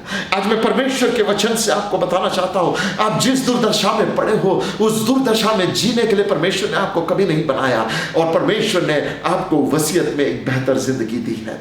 आज देखिए, मैं आपको कुछ बताना चाहता हूं। यदि आप अपने बाइबल को खोलेंगे तो 1 कुरिन्थी का 15 अध्याय और इसका 3 वचन हमें एक बात बताता है, प्रभु यीशु मसीह शास्त्र के अनुसार मारा गया। जब मैं इस वचन को पढ़ता हूं, मुझे पढ़ने में दिखाई देता कि मेरा प्रभु यीशु मसीह ऐसे ही नहीं मर गया, मेरा प्रभु यीशु मसीह वसीयत के चलते मर गया, शास्त्रों में लिखी हुई बातों को पूरा करने के लिए मर गया। बाइबल कहती है प्रभु का जन्म, यीशु मसीह का जन्म होने से पहले, हजारों साल पहले भविष्यवाणी हुई थी। क्या आपको मालूम है यीशु के जन्म के बारे में परमेश्वर के वचन में प्रोफेसी हुई हजारों साल पहले? यीशु के जीवन के बारे में कि संसार में वो कैसा जिएगा भविष्यवाणियां हुई, और उसके मृत्यु के बारे में भी भविष्यवाणियां हुई, उसके मृत्यु में से जी उठने के बारे में भविष्यवाणियां हुई, उसके स्वर्ग उठा लिए जाने के बारे में भविष्यवाणियां हुई, और उसके फिर लौट आने के विषय में भी भविष्यवाणियां हैं। मैं आपसे कहना चाहता हूं, प्रभु यीशु मसीह का जीवन साधारण जीवन नहीं था। इस संसार में हर एक व्यक्ति जो पैदा होता है वो एक रोज मर जाता है, लेकिन प्रभु यीशु मसीह सिर्फ पैदा होकर मर नहीं गए, यीशु मसीह शास्त्र के अनुसार मर गए, शास्त्र के अनुसार जिए, शास्त्र के अनुसार मरे। मेरे प्यारों, मैं आपसे कहना चाहता हूं, वो जो शास्त्र के अनुसार मरे वो क्या है? वो एक वसीयत है। वसीयत के चलते आपको और मेरा प्रभु यीशु मसीह मर गया। जब मैं बाइबल में पढ़ता हूं, मुझे एक बड़ा वचन याद आता है। मैं आपको बताना चाहता हूं परमेश्वर के वचन से, इब्रानी की पत्री इसका 12 अध्याय और इसका 2 वचन, बाइबल ये कहती है, for the Joy that was kept ahead of Jesus Christ he endured the suffering of cross. परमेश्वर का वचन कहता है, अपने विश्वास के सिद्धकर्ता की ओर देखो, he is the author and the finisher, उसकी ओर देखो जिसने अपने आगे रखे हुए सुख को प्राप्त करने के लिए सलीब की मृत्यु को अपना लिया, सलीब का दुख उठा लिया। You know what? जब मैं बाइबल में इस वचन को देखता हूं तो मुझे समझ में आता है यीशु मसीह के पास एक सुख नहीं था, वो आगे रखे हुए सुख को प्राप्त करने के लिए उसने सलीबी मृत्यु को अपने जीवन में अपना लिया। My friends, I want you to understand. I want you to really look into this. Bible कहती है यीशु मसीह ये आनंद देने वाला परमेश्वर है। बाइबल कहती है परमेश्वर की उपस्थिति में आनंद की भरपूरी है। The Bible is very clear, जहां कहीं प्रभु का आत्मा है वहां आनंद की भरपूरी है, बाइबल कहती है। I want you to realize, स्वर्ग में आनंद की घटी नहीं थी। परमेश्वर पिता पुत्र पवित्र आत्मा सबको एक साथ, और सब कुछ स्वर्गदूत, सब कुछ परफेक्ट, कोई चीज में घटी नहीं। लेकिन बाइबल कहती है फिर भी परमेश्वर का वचन कहता है यीशु के आगे रखे हुए सुख को प्राप्त करने के लिए उसने दुख उठा लिया। I wonder, उसके आगे कौन सा सुख रखा था? एक रोज मैंने पवित्र आत्मा से पूछा, हे प्रभु ये वचन मुझे समझा दो, ये वचन में क्या भेद है मुझे दिखा दो। एक रोज मुझे याद है मैं प्रार्थना करते बैठा था, और जब प्रभु की संगति में बैठा था और परमेश्वर की उपस्थिति में मैंने देखा, मेरी आत्मिक आंखें खुल गई और मैंने एक दर्शन को देखा। उस दर्शन में मैंने क्या देखा? मेरा आत्मा स्वर्ग में उठाया गया और मैंने स्वर्ग में एक जमघट को देखा। मैंने देखा मानो स्वर्ग में एक पार्टी चल रही हो। मैंने देखा कि स्वर्ग में ऐसी पार्टी चल रही थी, स्वर्गीय पिता आनंद में झूम रहे थे, पुत्र झूम रहा था, पवित्र आत्मा झूम रहा था, सब लोग आनंद कर रहे थे। और ऐसे समय क्या हुआ मालूम? पिता ने अपने इकलौते पुत्र प्रभु यीशु मसीह पर दृष्टि की। जब पिता ने यीशु मसीह को देखा, उसका दिल प्रेम से भर आया अपने बेटे के लिए। उस पार्टी के बीच वो अपने बेटे को देखकर इतना दीवानगी से भर गया, इतना प्यार से भर गया। मुझे याद आया जैसे बाप बेटा एक दूसरे को प्यार करते। मुझे याद है जब मेरा बेटा छोटा था मैं उसको गोदी में उठाकर खूब प्यार करता था, और जब उसको प्यार करता था हमेशा मेरा दिल ये कहता था कि मैं उसे एक तोहफा दूं। Every father knows this, that the father's way of expressing love is giving gifts. आप सब आज फादर्स डे मना रहे हैं और मैं आपको बताना चाहता हूं the one of the way जिससे हम अपने प्यार का इजहार करते हुए हम तोहफे देते हैं। So God the Father as well, जब यीशु मसीह को प्यार करने लगा तो क्या किया? उसके दिल में एक ख्वाहिश हुई कि मैं अपने पुत्र को I will give him a gift, मैं अपने बेटे को एक गिफ्ट दूंगा। और जब पिता अपने पुत्र को देख रहा था तो उसके दिमाग में आइडियाज घूमने लगी, उसके दिमाग में आइडियाज घूमने लगी। जैसे जब उसने आदम को बनाया था और आदम को देखकर परमेश्वर के दिमाग में एक आइडिया आया, इसका अकेला रहना अच्छा नहीं, मैं इसके लिए एक सूटेबल पार्टनर बनाऊंगा। और तो वचन कहता है कि परमेश्वर ने जितनी चीजें बनाई थी उन सब में देखा तो आदम के योग्य जीवन साथी उसे कोई नहीं दिखाई दिया। बिल्कुल वैसे ही जब वो अपने यीशु मसीह को देखने लगा और जब यीशु को देखने लगा तो पिता के दिल में एक ख्वाहिश हुई, इसको मैं एक तोहफा देना चाहता हूं। तब परमेश्वर देखने लगा जो कुछ उसने सृष्टि की उसको। परमेश्वर देखने लगा सूर्य जो सबसे ज्यादा तेजों में है, उसने सूर्य को देखा, अपने एकलौते पुत्र के चेहरे को देखा। उसके दिमाग में एक आइडिया आया, मैं अपने बेटे को यह सूर्य गिफ्ट करके देना चाहता हूं। लेकिन फिर उसको याद आया रूपांतर की पहाड़ी पे बाइबल हमें यह बताती है यीशु का चेहरा इतना प्रज्वलित हो गया, वो सूर्य से भी ज्यादा चमकने लगा। He began to realize कि पौलुस को दर्शन होते समय दमास्कस के रास्ते में पौलुस कहता उसके वस्त्र इतने श्वेत हो गए कि वो सूर्य से भी ज्यादा चमकदार हो गए। He began to realize the glory of my son is much more brighter than the glory of this sun. ये सूर्य की महिमा से कई गुना ज्यादा मेरे पुत्र के चेहरे की महिमा है, मेरे पुत्र की महिमा है। उसने कहा ये मेरे बेटे के लिए सुटेबल गिफ्ट नहीं होगा। तब सोचने लगा मैं क्या दूं। उसके दिमाग में आया कि मैं सारा जल अपने बेटे को दे देता हूं, जितना जल मैंने पृथ्वी पे बनाया है, जितना जल है, बड़े बड़े वाटरफॉल्स, बड़े सागर, वो सब कुछ, बड़ी नदियां, मैं अपने बेटे को तोहफे में दे दूंगा। लेकिन जब ये दिमाग में आ ही रहा था, उन्होंने अपने पुत्र को देखा और इन जल की तुलना में अपने पुत्र को जब देखा तो प्रकाशित वाक्य की वो बात याद आई कि इसका तो आवाज ही बहुत से जल के जैसा है। उसने कहा नहीं, ये भी मेरे बेटे के शान में एक बड़ा फीका सा गिफ्ट होगा, उसके लिए एक सूटेबल गिफ्ट होना चाहिए, एक ऐसा गिफ्ट होना चाहिए जो उसकी शान को बढ़ा दे। पिता सोचने लगा मैं क्या गिफ्ट दूं, मैं क्या गिफ्ट दूं। उसने सोचा whether it is a fallen angels or it is heavenly host, मैं सब कुछ अपने पुत्र को दे देता हूं। जब पिता के मन में ये ख्याल आने लगा तो मालूम क्या हुआ, पिता को ये विचार आया मेरा पुत्र तो सेनाओं का यहोवा है, ये स्वर्गदूतों की तो औकात नहीं कि उसके सामने खड़े रहने पाए। ये तो दो हाथ से अपने चेहरे को ढांपे हुए होते हैं, ये दो से अपने पांव को ढांपे हुए होते हैं और उसके सामने पवित्र पवित्र पवित्र बोलते हुए घूमते हैं। ये उस महिमावान परमेश्वर के योग्य गिफ्ट नहीं। परमेश्वर बाप परमेश्वर पुत्र को देखकर सोचने लगा what should I give him, what should I give him. उसने जितनी चीजें बनाई थी वो सब चीजों को देखकर सोचने लगा what should I give him. और जब देखते देखते देखते देखते ही केम टू दैट स्पॉट, उसकी नजरें आप पर और मुझ पर पड़ी। सारी सृष्टि में उसकी नजरें घूमते घूमते जब उसकी नजर आप पर और मुझ पर पड़ी, his heart leaped with joy। आप और मैं तो पाप में डूबे हुए थे, आप और मैं तो भयंकर परिस्थिति में पड़े हुए, हम तो परमेश्वर को खोज भी नहीं रहे थे। ऐसे समय में जब हम सब ने अपना अपना मार्ग ले लिया था, ओ मेरा परमेश्वर की दृष्टि आप पर और मुझ पर पड़ी और वो प्रेम से हमारी ओर देखने लगा और एक ख्याल पिता के हृदय में आया। वो ख्याल था मैं इसको यीशु की दुल्हन होने के लिए गिफ्ट दे दूंगा।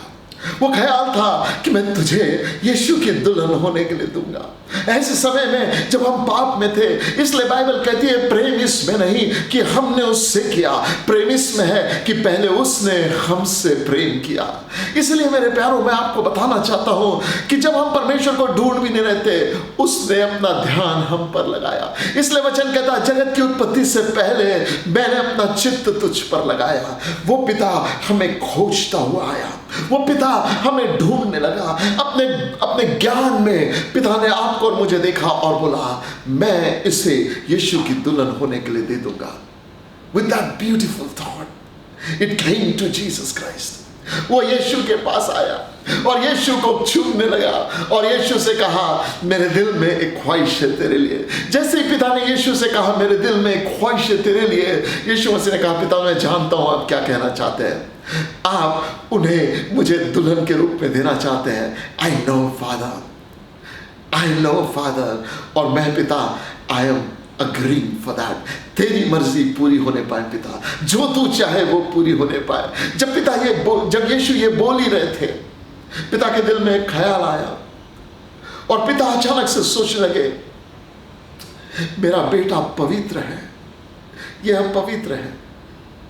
एक धर्मी है, दूसरे का जन्म ही पाप में हुआ। एक ने कभी पाप नहीं किया, दूसरे का हर एक विचार पापी है। बोला ये दो कैसे एक दूसरे के साथ रहेंगे? पवित्रता का अपवित्रता के साथ क्या मेल होगा? जब पिता ये सोच रहा था, यीशु मसीह पिता से कहने लगा, पिता मैं जानता हूं आप क्या सोच रहे हैं। आप यही सोच रहे ना कि वो अपवित्र है, मैं पवित्र हूं। आमोस की किताब 3 अध्याय के 3 वचन में लिखा है, यदि वे दो एक बात पर सहमत नहीं होंगे तो कैसे परस्पर एक साथ चलेंगे? पिता आप यही सोच रहे ना कि हम दोनों में इतना बड़ा अंतर है, ये कैसे एक साथ होंगे? पिता ने कहा हाँ बेटा। बोला पिता सुन, एक काम कर, मुझे संसार में भेज दे, मैं संसार में मानव रूप में जाऊंगा। वो जब मैं संसार में जाऊंगा, पिता एक काम करना, मैं उनके लिए अपना बलिदान करूंगा और मेरे लहू में आप उन्हें धोकर शुद्ध करना, तब उनकी पवित्रता और मेरी पवित्रता में कोई अंतर नहीं होगा और हम दोनों एक समान पवित्र हो जाएंगे। तब आप उनको मेरी दुल्हन करके दे देना। ओ पिता को बहुत अच्छा लगा ये प्लान। इसलिए प्यारो परमेश्वर का वचन ये कहता है, यूहन्ना इसके 10वें अध्याय के 17 और 18 पद में यीशु मसीह ने कहा, मेरा पिता मुझसे इसलिए प्रेम रखता है क्योंकि मैं अपना प्राण खुद देता हूं और उससे लेने का अधिकार भी मेरा है। कोई मेरा प्राण मुझसे नहीं लेता, मैं खुद अपना प्राण देता हूं क्योंकि उसे लेने का अधिकार भी मेरा है। इस प्लान को मैं देखने लगा, वो दर्शन में मैं देखने लगा, पिता पुत्र एक दूसरे से बात कर रहे हैं। पिता ने कहा हाँ बेटा, मैं तुझे भेजूंगा संसार में और संसार में जाकर तेरा बलिदान होगा और तेरे बलिदान में मैं उनके लिए उनको धोकर शुद्ध करूंगा, उनको पवित्र कर दूंगा। तेरी पवित्रता और उनकी पवित्रता में कोई अंतर नहीं होगा। बेटा मैं तुझे वापस बुलाऊंगा और अपने दाहिने ओर तुझे बैठा दूंगा। तू आना सिंहासन में मेरे दाहिने ओर बैठ जाना और वापस तेरी महिमा को रिस्टोर कर दूंगा। पिता ने ये बातें अपने पुत्र से कही रही थी, कहते ही जा रहा था। जब पिता ने ये बातें अपने पुत्र से कहा ही था कि पिता के मन में एक थॉट आया और वो थॉट ये था,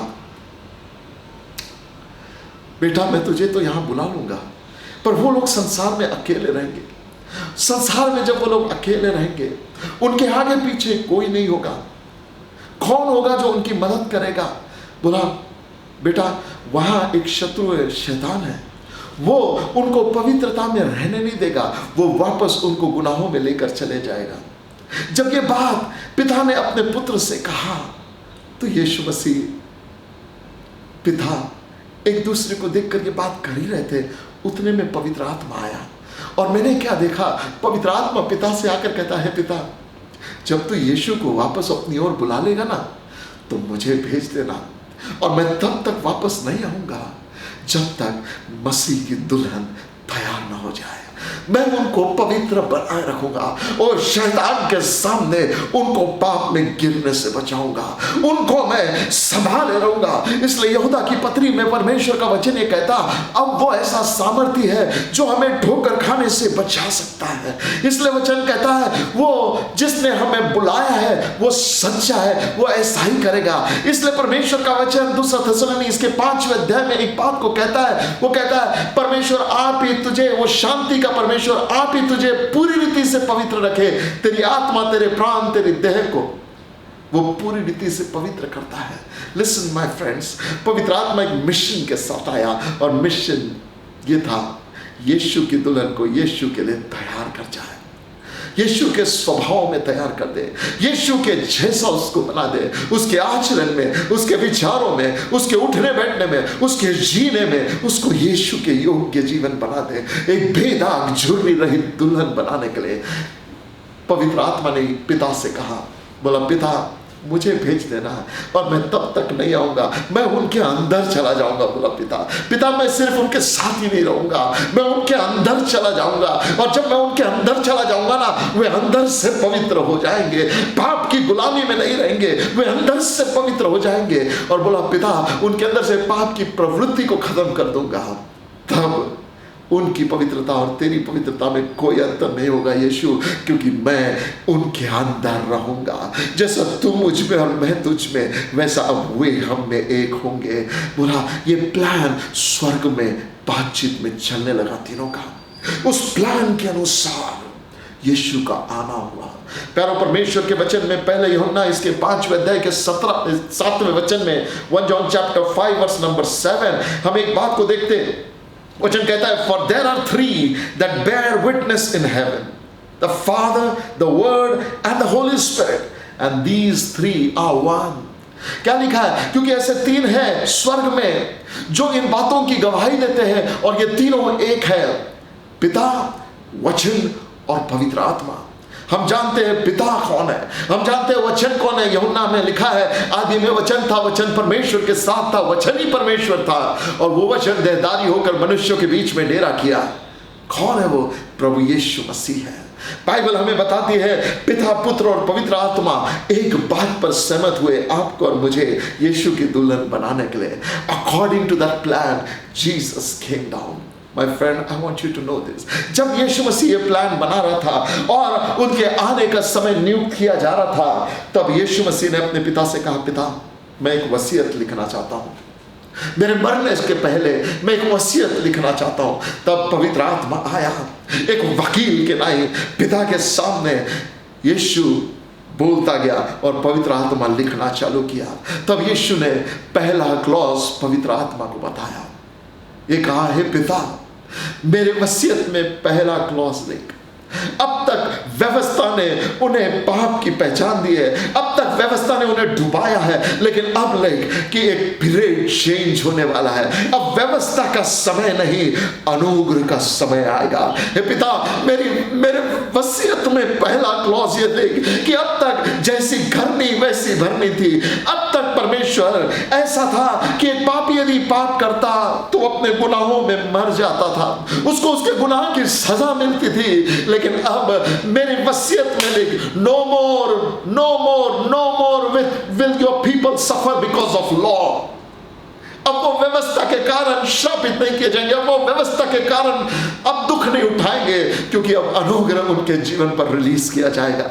जैसे यीशु मसीह ने ये बात कही, पिता ने कहा, बेटा जैसे ही तू मर जाएगा, अब व्यक्ति अपने कार्यों से धर्मी नहीं होगा, परंतु तुझ पर विश्वास करने के द्वारा धर्मी ठहराया जाएगा। अब व्यवस्था के कारण वो धर्मी नहीं होगा, अपने कार्यों के कारण धर्मी नहीं होगा, अपने ऑफरिंग के कारण धर्मी नहीं होगा, सिर्फ तुझ पर ईमान लाने के द्वारा वो धर्मी ठहराया जाएगा और उसके गुनाहों का लेखा नहीं लिया जाएगा। Oh, first clause came beautifully. इफिसियों की पत्री 2 अध्याय 8वां वचन क्लॉज में डाल दिया गया। वहां लिखा है, For by grace you are saved, for by faith you are saved through grace. वहां ऐसा लिखा है, विश्वासी से अनुग्रह के द्वारा तेरा उद्धार हुआ है। ये तेरी ओर से नहीं है, न तेरे कामों का नतीजा है, ये परमेश्वर का मुफ्त का वरदान है। My friend, I want you to know this. God graciously gave us the gift of salvation. वो वसीयत में पहला क्लॉज लिखा गया, उद्धार कमाया नहीं जाएगा, उद्धार ग्रहण किया जाएगा एक तोहफे के रूप में। पिता ने कहा, बेटा फर्स्ट क्लॉज, कितना भी बड़ा पापी क्यों ना हो, वो जब तेरे नाम से मुझे पुकारेगा, उसको क्षमा मिल जाएगी और मेरा अनुग्रह उसके जीवन पर आ जाएगा। ओह, फर्स्ट क्लॉज एक्टिवेट होने के लिए पिता ने पुत्र से कहा, जैसे ही बेटा सलीब पे तू अपने प्राण को त्यागेगा, व्यवस्था का पहला क्लॉज उनके लिए एक्टिव हो जाएगा। यीशु ने कहा, पिता मैं दूसरा क्लॉज लिखना चाहता हूं। दूसरा क्लॉज उसने लिखा, उसने दूसरे क्लॉज में लिखा, फादर। इस पाप ने उनके जीवन में श्राप को लाया है, शैतान ने उनके जीवन में श्राप को लाया है।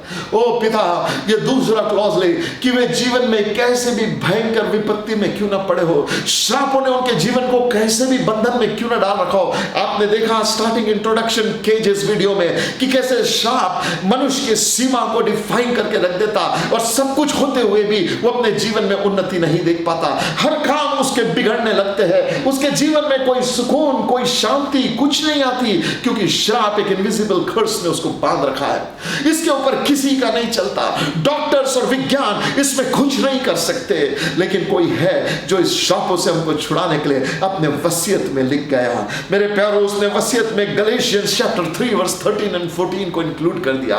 उसने गलाती की पत्री इसके 3 अध्याय 13 और 14 वचन में ऐसा लिखा है, मसीह जो हमारे लिए श्रापित बना, हमें मोल लेकर व्यवस्था के श्राप से छुड़ा लिया, ताकि अब्राहम की आशीषें हमारे जीवन में रिलीज कर दी जाए। Isn't it beautiful to know कि प्रभु यीशु मसीह ने क्या किया हमारे जीवन में? प्रभु यीशु मसीह ने हमें व्यवस्था के श्रापों से छुड़ा दिया। आज जीवन में चाहे जादू टोने से आपके जीवन में श्राप आया हो, चाहे किसी के बोलने के द्वारा आपके जीवन में श्राप आ गया हो, या किसी के जीवन के द्वारा या किसी ने अपने आप के ऊपर में श्राप ले लिया हो, आज सारे कर्स यीशु के नाम से टूटेंगे।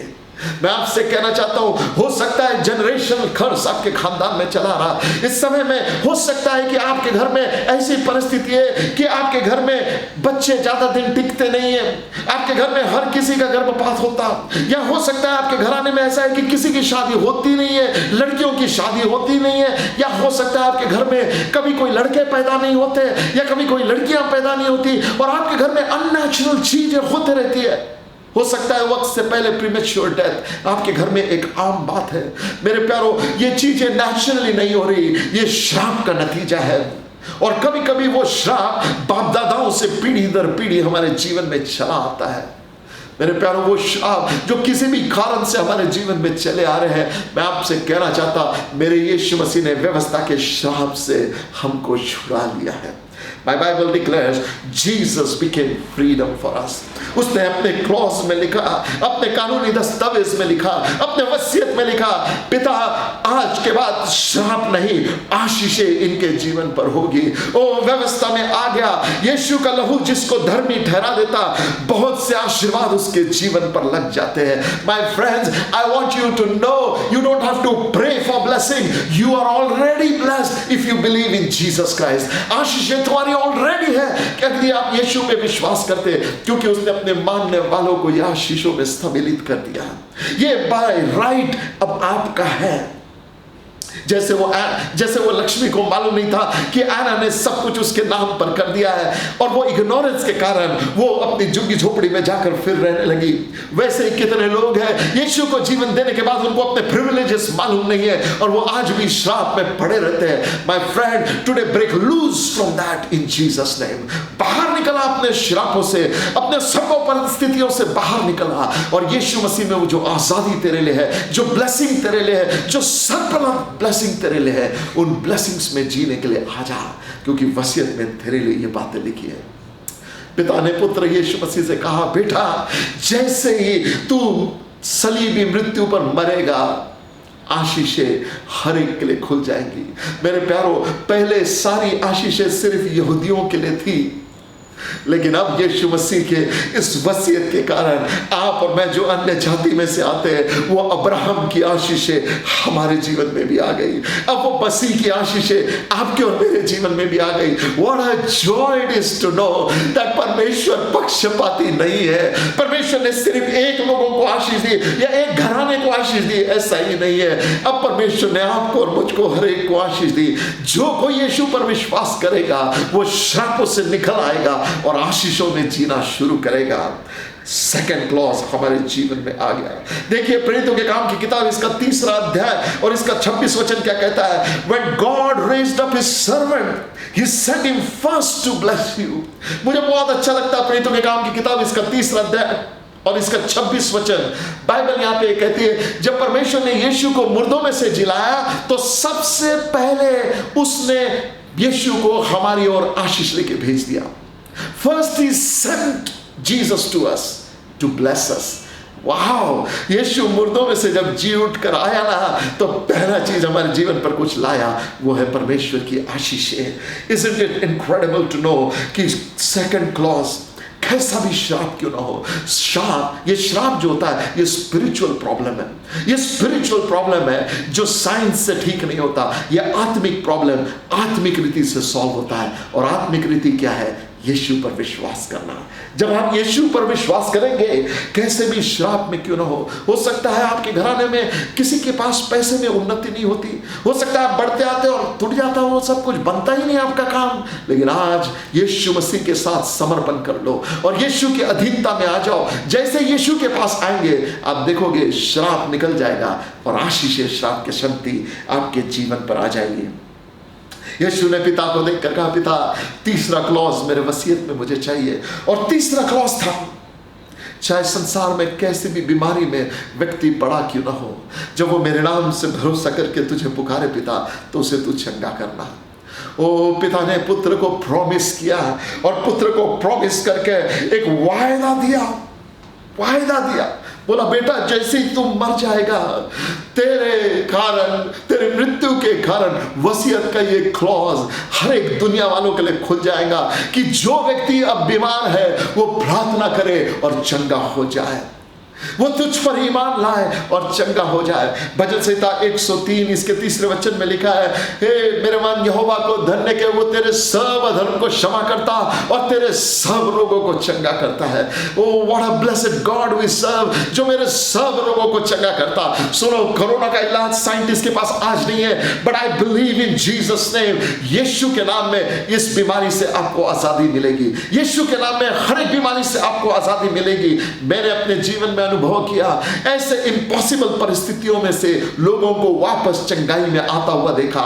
द बाइबल डिक्लेयर्स, यशाया 53 इसके 4 वचन में, निश्चय उसने हमारे रोगों को उठा लिया, निश्चय उसने हमारे दुखों को सह लिया और उसके कोड़े खाने से, हमारी शांति के लिए उसको कोड़े पड़े और उसके कोड़े खाने से हम चंगे हो गए। Isn't it incredible to know? Surely he took up our pain and bore our sufferings. The Bible says, surely he did that. निश्चय उसने ये कर दिया। पहला पत्रस इसका 2 अध्याय इसका 24 वचन में बाइबल कहती है, उसने हमारे गुनाहों को अपने ऊपर उठा लिया और सलीब में अपनी देह में उन गुनाहों को लेकर उसने मृत्यु को खत्म किया। उसने पाप में उन बातों को, वो पाप को अपनी देह में खत्म किया। पहला पत्रस इसका 2 अध्याय इसका 24 वचन कहता, he himself bore our sins in his body on the cross so that we might die to sins and live for righteousness. By his wounds you have been healed. Do you see that word? उसके कोड़े खाने से आप चंगे हो चुके हैं। The Bible says, by his wounds you have been healed. I love this scripture passage. यशाया कहता उसके कोड़े खाने से तुम चंगे हो जाओ और पतरस कहता उसके कोड़े खाने से तुम चंगे हो चुके हैं। Isn't it incredible to know? वसीयत का एक क्लॉज खुल गया जैसे ही पिता को यीशु मसीह ने कहा, पिता कैसे भी बीमार क्यों ना हो, मेरे नाम से जब तुझे पुकारे उसे चंगा करना। Father said, done deal. जैसे ही तू मरेगा हर एक बीमार के लिए चंगाई का दरवाजा खुल जाएगा। 4था क्लॉज, दुष्टात्मा की पीड़ा में जितने लोग पड़े हैं, जितने पीड़ित हैं दुष्टात्माओं के द्वारा। आपको मालूम, पुराने नियम में कोई भी दुष्टात्मा की पीड़ा से छूटा नहीं। Nobody was delivered out of demonic operation. मूसा ने बड़े बड़े चमत्कार किए लेकिन दुष्टात्मा से पीड़ित किसी को चंगा नहीं किया। दुष्टात्मा से पीड़ित पहली बार मिरेकल इस दुनिया में तब देखा गया जब प्रभु यीशु मसीह संसार में उतर आया। वही था जो एक शब्द से दुष्टात्माओं को निकालता था। और बाइबल ये कहती, पहला यूहन्ना इसका 3 अध्याय इसका 8वां वचन, for this reason son of God appeared so that he might destroy the works of devil. Bible कहती, he appeared to destroy devil's work. Isn't it incredible? शैतान के कामों को नाश करने के लिए परमेश्वर का पुत्र पृथ्वी पे उतर आया। मेरे प्यारो, यीशु मसीह ने अपने क्रॉस में लिखा, पिता जितने दुष्ट आत्मा के द्वारा पीड़ित है, जब वो मेरे नाम से प्रार्थना करेंगे उनको आजाद करना। पिता ने कहा, बेटा the moment तू मर जाएगा, वसीयत का ये क्लॉज पूरा हो जाएगा। अब तेरे नाम से दुष्ट आत्मा से पीड़ित चंगे हो जाएंगे, तेरे नाम से दुष्ट आत्माएं अधीनता में आ जाएंगी, तेरे नाम से they can be bound, तेरे नाम से उन्हें निकाला जा सकता है। थैंक गॉड, मैंने अपने जीवन में अनुभव किया है कितने दुष्ट आत्मा से पीड़ित लोग हैं जिनके बंधनों को प्रभु यीशु मसीह ने आजाद किया। मेरी सभाओं में दुष्ट आत्मा से पीड़ित लोग को चंगे होते हुए मैंने देखा। सैकड़ों दुष्ट आत्माओं को मैंने अपने जीवन में चंगा होते हुए देखा। You know why? Because there is power in the name of Jesus Christ. Yeshu के वसीयत के कारण ये मुझे अधिकार मिल गया। मेरे प्यारो, परमेश्वर का वचन यहाँ पे एक और बात कहता है। रोमियो की पत्री इसके 8वें अध्याय के 15 वचन में ये वसीयत का नेक्स्ट क्लॉज बन गया।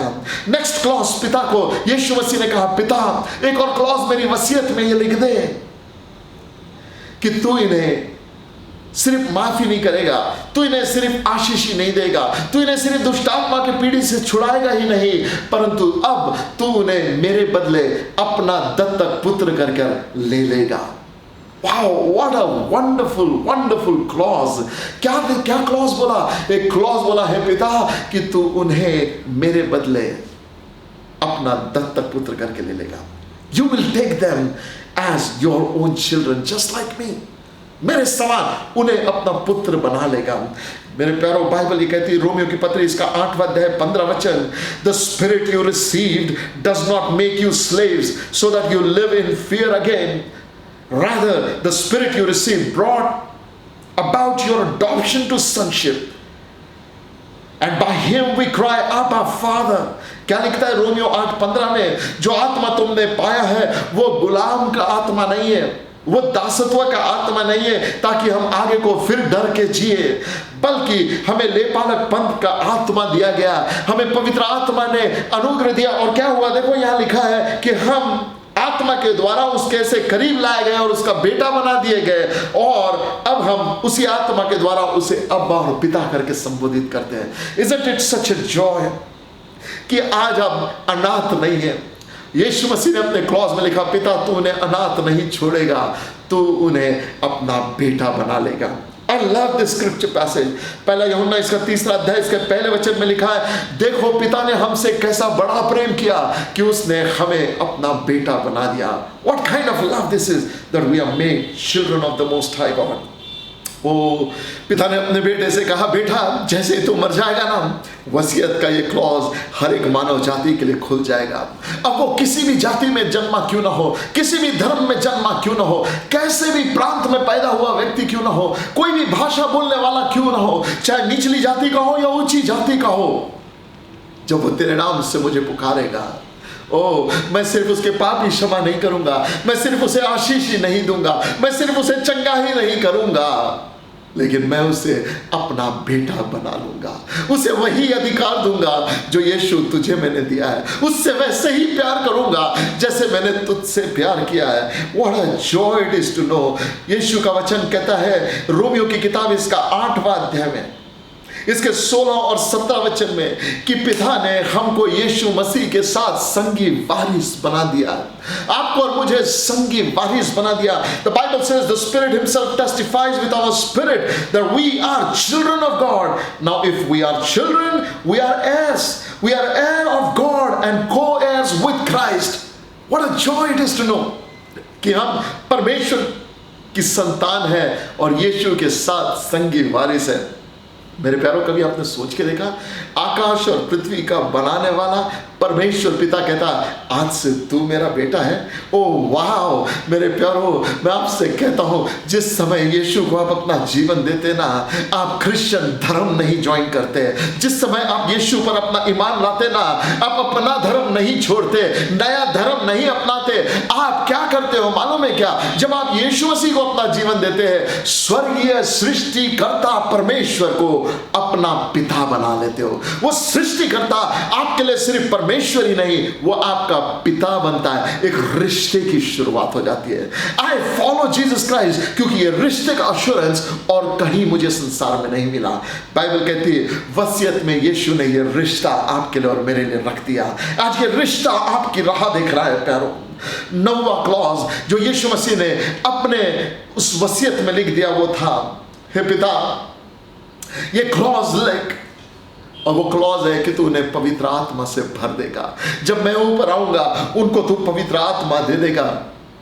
ओ पिता ने पुत्र की बात को माना और ये कहा, हे बेटा जब मैं तुझे ऊपर बुलाऊंगा ना, पवित्र आत्मा उनको दे दूंगा। इसलिए यीशु मसीह ने चेलों से कहा, पिता के प्रॉमिस को पूरा होने के लिए ठहरे रहना, ठहरे रहना बोला ताकि प्रॉमिस पूरा हो। मेरे प्यारों, पवित्र आत्मा ऐसे ही नहीं आया, पवित्र आत्मा प्रॉमिस किया गया। पिता के द्वारा प्रॉमिस है आपके लिए और मेरे लिए। पिता ने आपको और मुझे देखकर प्रॉमिस किया और बोला बेटा, यीशु को देखकर प्रॉमिस किया और बोला बेटा, जैसे ही तू मर जाएगा ना और तुझे मैं उठाऊंगा, कब्र में से बाहर निकालूंगा और स्वर्गीय स्थानों में लेकर आ जाऊंगा। मैं उनको अकेला नहीं छोड़ूंगा, मैं एक सहायक उनको दूंगा। बाइबल कहती है यूहन्ना इसके 14 अध्याय के 15 वचन और से 18 वचन तक, I love this scripture. It says, if you love me, keep my commandments, and I will ask the Father, and He will give you another advocate to help you and to be with you forever, the Spirit of truth. यीशु मसीह ने कहा, मैं पिता से विनती करूंगा और वो तुम्हें एक सहायक देगा जो हमेशा तुम्हारे साथ होगा। सुनो, पवित्र आत्मा आता जाता था उससे पहले, लेकिन वसीयत में यीशु मसीह ने कहा अब पवित्र आत्मा विजिट वीजा पर नहीं आएगा, अब पवित्र आत्मा रेसिडेंशियल वीजा पर आएगा।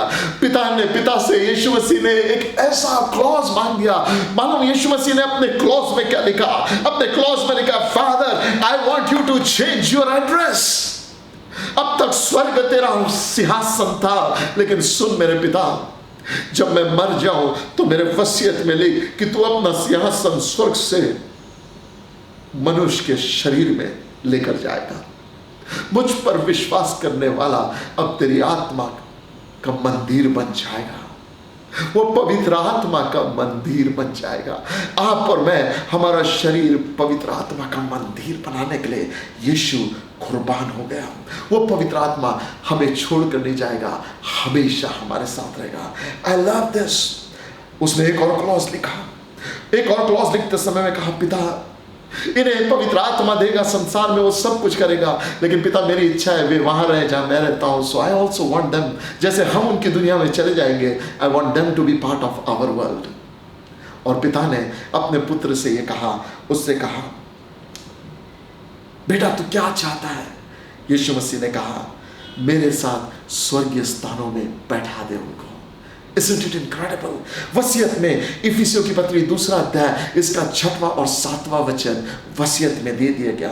Ephesians 2:6 and 7 क्या कहता है? And God raised us up with Christ and seated us with Him in heavenly realms in Christ Jesus. प्रभु यीशु मसीह में उसने हमें स्वर्गीय स्थानों में यीशु के साथ बैठा दिया। वाओ, यीशु के साथ स्वर्गीय स्थानों में बैठा दिया। Do you know my friend, आप इस पृथ्वी पे तो हो, लेकिन आप इस पृथ्वी के नहीं हो, आप स्वर्गीय स्थानों में बना दिए गए। Because Jesus dilated in you. वो हमें इतना हर्षित हुआ कि वो खुद हमारे अंदर उतर आया और हमको अपने अंदर ले लिया। यही तो वचन कहता, तुम मुझ में और मैं तुम में बना रहूं। मेरे प्यारो, परमेश्वर ने अपना एड्रेस हमारे लिए बदल दिया। सोच के देखो, ये privilege, God staying in someone and someone staying in God, कोई स्वर्गदूत को नहीं दिया गया, लेकिन आपको और मुझे दिया गया। मालूम क्यों? बिकॉज यीशु ने अपने वसीयत में आपके लिए और मेरे लिए लिख दिया। नेक्स्ट क्लॉज वसीयत में जो लिखा गया, इट्स इनक्रेडिबल। 2 कुरिन्थी इसका 2 अध्याय और इसका 14 वचन, बाइबल एक बात को कहती, but thank be to God, he has made us his captives and continues to lead us along in Christ triumphal procession. Now he uses us to spread the knowledge of Christ everywhere like a sweet perfume. मुझे बहुत अच्छा लगता परमेश्वर का ये वचन। यह वचन कहता है, अब परमेश्वर का धन्यवाद हो जिसने हमें अपना दास बना लिया, अपना गुलाम बना लिया, और गुलाम बनाकर हमारे साथ बुराई नहीं की, गुलाम बनाकर हमारे साथ में उसने गलत सलूक नहीं किया, लेकिन उसने हमें गुलाम बनाया और धार्मिकता के गुलाम बनाकर क्या किया मालूम? वचन कहता, मसीह के साथ वो एक जय के उत्सव में हमें लिए चला। My friend, let me tell you, God included us in a victorious lifestyle. परमेश्वर ने आपको और मुझे एक जयवंत से बढ़कर जीवन दे दिया। यहाँ परमेश्वर का वचन कहता है, एक रॉयल लाइफ आपका है, एक जयवंत से बढ़कर जीवन आपका है। वसीयत में पिता को यीशु मसीह ने कहा, मेरी वसीयत में लिख, विक्टोरियस जीवन उनका होगा। that they will live in victory, कि अब you will have plans for their life and that plans will never include defeat. मेरे प्यारो, यदि आप आज किसी मुसीबत में हो, किसी हार का सामना कर रहे हो, हाल ही में हमने देखा इसी सप्ताह में क्या हुआ, एक जवान, एक सक्सेसफुल जवान व्यक्ति जो बॉलीवुड में बड़ा नाम बनता चला जा रहा था, उसके काम, उसके पिक्चर फेमस होते जा रहे थे, पैसे की कोई कमी नहीं थी, सब कुछ जीवन में था, लेकिन आत्महत्या करके मर गया. You know why? Because जिंदगी के संघर्ष में कमजोर पड़ गया. मेरे प्यारो, आपसे कहना चाहता हूं, यदि आप अपने जीवन में जिंदगी के संघर्षों में कमजोर पड़ रहे हैं, यदि आज हार रहे हो, यदि आज आपको अनुभव हो रहा है कि आप असहाय हो और आपकी मदद के लिए कोई नहीं है, तो रुक जा. तुझे उस लक्ष्मी के जैसे जीने की जरूरत नहीं जो वापस जिल्लत की जिंदगी में चले गई. वसीयत में तेरे लिए एक बेहतर जिंदगी लिख दी गई है, एक विजय से परिपूर्ण जीवन लिख दी गई है, एक बहुतायत का जीवन लिख दिया गया है, एक अनंत जीवन तेरे लिए लिख दिया गया है, एक आशीष और शांतियों का जीवन तेरे लिए लिख दिया गया है. यदि आज तू विश्वास करेगा तो यीशु के उस अनुग्रह को अपने जीवन में अनुभव करेगा. तेरे अंधेर के दिन दूर होंगे और खुशहाली के दिन शुरू हो जाएंगे. जब मैं परमेश्वर के वचन में देखता हूं, आई लाइक दिस. बाइबल कहती है 2 कुरिन्थी इसका पहला अध्याय इसका 20 और 21 वचन में, for no matter how many promises God has made, they all are in yes and in amen in Jesus Christ. Oh, I love this scripture. परमेश्वर का वचन कहता है, चाहे परमेश्वर ने कितनी भी प्रतिज्ञाएं क्यों ना की हो, प्रभु यीशु मसीह में हर एक promises तेरे लिए हाँ और आमीन में. In other words, परमेश्वर ने एक blank check दे दिया है मेरे प्यारो, अपने लहू के द्वारा उसे साइन करके दे दिया है. इस blank check को तुझे दे दिया और बोला, देख ये मेरी प्रतिज्ञा तेरे लिए है. Every promise of the word of God तुझे दे दिया. प्रार्थना के माध्यम से जब तू प्रभु की उपस्थिति में उसे ले जाता है, you can encash those promises. ओ, मैं आपसे कहना चाहता हूं मेरे प्यारो, ये 12 आशीषें उसने आपके जीवन में दे दी. और भी बहुत सारी बातें हैं, लेकिन समय के कमी के कारण मैं यहां पे आपको कंक्लूड करना चाहता हूं. यीशु मसीह अपने मरने से पहले ये वसीयत बना दिया. But the beauty of the gospel of Jesus Christ is, इस संसार में हर आदमी जो आता है वो एक दिन मर जाता है, पर बाइबल कहती है वो वसीयत के चलते फिर जी उठा. हालेलुया. 1 Corinthians 15 में ऐसा लिखा है 4 वचन में, वो मारा गया, वो गाड़ा गया और वो मुर्दों में से जी उठा. हालेलुया. मेरा यीशु मसीह मुर्दों में से जी उठा एंड ही हिमसेल्फ हमारे लिए मध्यस्थी की प्रार्थना करता है. ओ, जैसे एंड्रू आया, एक वकील बनकर आया, ओ मेरा यीशु मसीह भी आपके लिए और मेरे लिए स्वर्ग में वकालत करता है. यदि हमारे जीवन से कुछ गड़बड़ी हो जाए, यीशु पर विश्वास करने के बावजूद यदि हमारे पैर डगमगा जाए, यदि हम पाप में फिर गिर जाए, यदि हम फिसल जाए, अपने मार्ग में भटक जाए, तो हमारे पास में एक वकील है जो निरंतर आपके लिए और मेरे लिए प्रार्थना करता है. Oh, I tell you my friend, इससे बड़ी सिक्योरिटी और कुछ नहीं, इससे बड़ी श्योरिटी और कुछ नहीं कि प्रभु यीशु ने मेरे लिए सब कुछ कर दिया. इसलिए भजन का लिखने वाला 138 के 8वें वचन में कहता है, My God shall accomplish all His purpose for my life. मेरा परमेश्वर अपने सब मकसदों को मेरे जीवन के लिए पूरा करेगा. इसलिए वचन कहता है फिलिपियों इसके पहले अध्याय के 6वें वचन में, जिसने ये भला काम आप में शुरू किया है वही उसे अपने आमद के दिन तक पूरा भी करेगा. My friend, I want you to know this. Our God is an author and the finisher. वो यदि शुरू करता है तो वो पूरा भी करता है. आज मैं नहीं जानता आपके जीवन में आप कहाँ फंसे हैं, लेकिन मैं ये जरूर जानता हूँ आज आपके नाम पर वसीयत लिखी गई है. जैसे एंड्रू आया लक्ष्मी के पास, उसे उसकी झुग्गी झोपड़ी में जाकर उस वसीयत के चलते उसके जीवन को उसने बदल दिया, बिल्कुल वैसे ही मेरे प्यारो पवित्र आत्मा आया. एक वसीयत हमारे हाथ में भी यीशु दे गया, और वो वसीयत क्या है मालूम? परमेश्वर का वचन. जब मैं बाइबल पढ़ता हूँ, जब मैं अपने बाइबल को खोलता हूँ, मैं आपको बताऊँ, मैं बाइबल को एक धार्मिक पुस्तक के रूप में नहीं पढ़ता, क्योंकि वो धार्मिक पुस्तक नहीं है. बहुत से लोग कहते हैं बाइबल क्रिश्चियंस की धार्मिक पुस्तक है. नो, बाइबल एक वसीयत है जो यीशु के लहू में आपके लिए और मेरे लिए लिखी गई है. When you open up the Bible, आपके लिए वसीयत में क्या लिखा है वो पवित्र आत्मा आपको समझाता है. जैसे एंड्रू ने लक्ष्मी को समझाया, वैसे पवित्र आत्मा आपको और मुझे सिखाता है. आज मैं आपको बता रहा हूँ ये बातें कि वचन जब पढ़ो तो वचन की लिखी हुई प्रतिज्ञाओं पर ईमान लाओ. ये जान लो कि हर एक प्रॉमिस आपकी है. फ्रेंड्स, यीशु ने कहा यदि हम अपने अपराधों को मान लें यीशु का वचन कहता है यदि हम अपने अपराधों को मान ले तो उसका लहू हमें सब अधर्म से धोकर शुद्ध करने में विश्वास योग्य और धर्मी है। वो ये भी कहता चाहे तेरे पाप लाही के रंग के लाल क्यों ना हो, वे बर्फ के मानिंद सफेद कर दिए जाएंगे। आज आपके जीवन में कैसी भी संघर्षपूर्ण परिस्थिति क्यों ना हो, आज प्रभु यीशु आपके जीवन को बदल देगा। आइए मिलकर प्रार्थना करते हैं। पिता परमेश्वर, मैं प्रार्थना करता हूँ जितनों ने आज इस संदेश को सुना, पवित्र आत्मा आप उनके जीवन में कार्य करें, फेथ को एक्टिवेट करें प्रभु, वे यीशु को समझने पाए, सुसमाचार को समझने पाए।